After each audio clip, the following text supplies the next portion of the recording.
Yeah, I've gone a little bit into depth so that my friends can look at the opportunities that are awaiting you to grow your business in the various directions in packaging. You find in the flexibles, it is 22% of the cake. In the rigid plastics, it's 18%. So plastics put together showing a trend of 40%.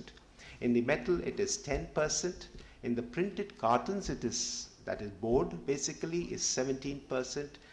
Labels is 3%, and the other parts for paper is 14%. So if you again look in the paper board, you find a trend of 34%. Glass remains at 10%. Metals at 10%. Caps and closures, which are made up of plastics and metals, because that's the trend that's happening. Like labels, I thought it's better to identify what is the trend in the closures, because there's a huge market coming this way, especially in the wine part of it, in the liquor part of it, and in the wines, the corks are now environmentally not being accepted in South Africa or in the European sector. So a lot of orders are coming in for the aluminium pilfer-proof caps into India for printing.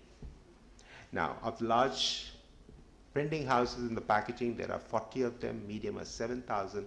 The organized small-scale sector in the packaging is 4,50,000, and you can imagine what the unorganized sector would be, as the minister mentioned just a little while ago, that what was the kind of a growth in the real India, in the interiors, as Mr. Barwe mentioned, what is the growth in the interiors of India? And to that, Mr. Barwe, I would like to answer you from the aspect of Indian Institute of Packaging. We are putting up state-of-the-art packaging institute in Guwahati in this and next year with the backing of the Ministry of Commerce, and we hope to link it to the World Packaging Organization and ITC Geneva, where you will find exchange of students as well as the faculty. We're doing a similar exercise in Ahmedabad with the help of the Chief Minister, where we're putting up a state-of-the-art institute, again for boys and girls, with an exchange of faculty with the Geneva ITC Center. Having said that, what is the potential looking like around?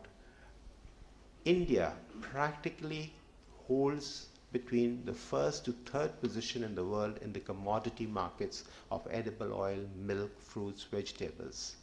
What is the food processing? India is just 2% against an Asian average of 85%, a global average of 57%. That means there is a huge, huge potential for the farm-produced products, for the milk products like Tetra Paks and things like that. There's a very huge product. We are nowhere near the site. So the kind of growth that you can see coming in packaging, especially from the food and beverage, is tremendous. I mean, if we go and look at what is the per capita consumption at the moment of packaging, it's just 0.3 kilo. It's smaller than that of Iran. It's much smaller than that of Philippines or Malaysia.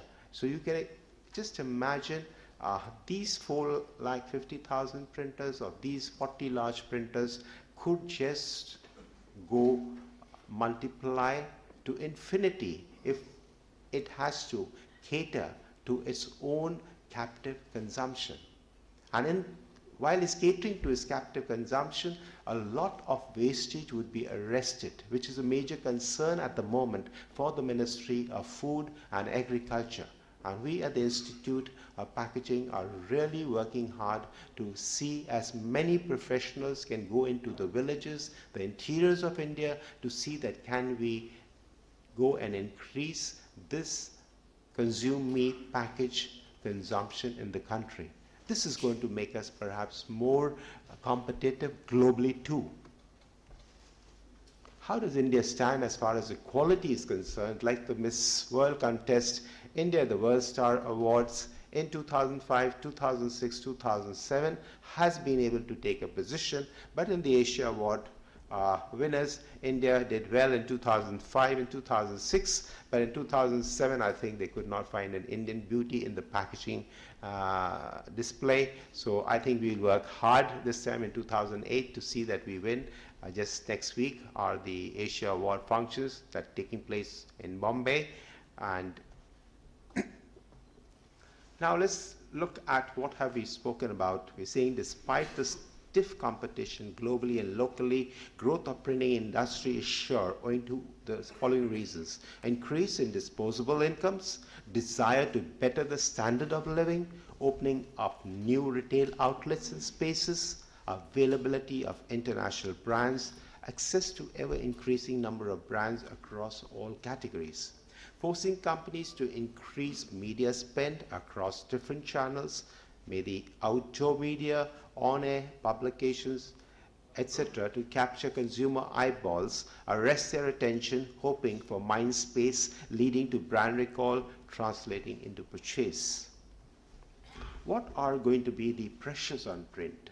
Battling for space in the media mix like electronic media, rush for time and pressure, natural preference for print eroding, TV viewing time, internet, etc., combine traditional advantages with new flexibility, speed, quality.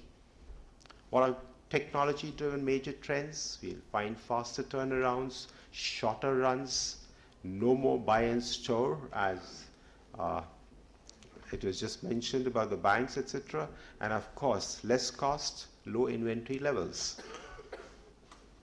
What are the discontinuities? As we heard in the morning, modernization nations like India have got to abandon old patterns of incremental improvement.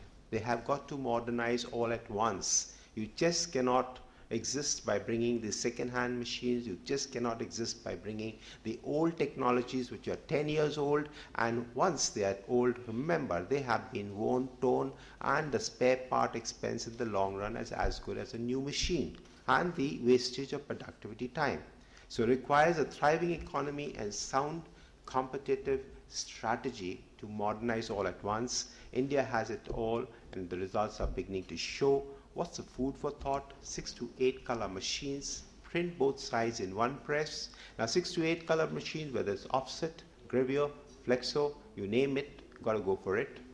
Print both sides in one pass, faster sheet fed runs and inroads into web business depend on fast drying, non-smearing ink, perhaps a UV technology, which will be followed by the LED technology. Inks must also remain easily